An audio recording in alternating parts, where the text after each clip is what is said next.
იმაზე დაკვირვება თუ რას ამბობდნენ ქართული ოცნების წევრები აქამდე და რას ამბობენ ქართული ოცნების წევრები დღეს მას მერე რაც ბრიტანეთმა დაასანქცია მათი პროპაგანდისტული მედია საშუალებების პოზიტივი და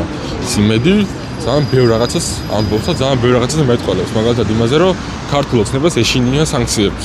მთელი ამ დროის განმავლობაში გამოდიან და ამბობენ რომ ეს დასანქცირების მერე რომ ეს სანქციები არაფერს არ ნიშნავს რომ თურმე რაღაცა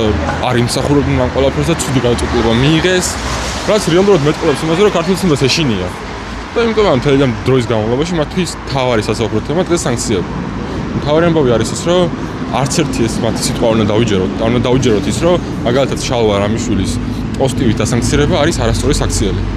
რომელიც თუ რამით არის ცნობილი არის ის რომ უამრავ ტყუილს ავრცელებს ამ ქვეყანაში და სიძულვილის ენით გამოირჩევა. ამიტომ ეს ბრძოლა და ეს პროცესი რომელშიც ქართველი ხალხი არის მნიშვნელოვანი, პროტესტი არის მნიშვნელოვანი და უნდა გვესმოდეს რომ ამ ბრძოლაში და ამ პროცესში არ ვართ მარტო, არიან ჩვენი მოკავშირეები, როგორიც არის მაგალითად ბრიტანეთი, რომელსაც მიიღო მნიშვნელოვანი გადაწყვეტილება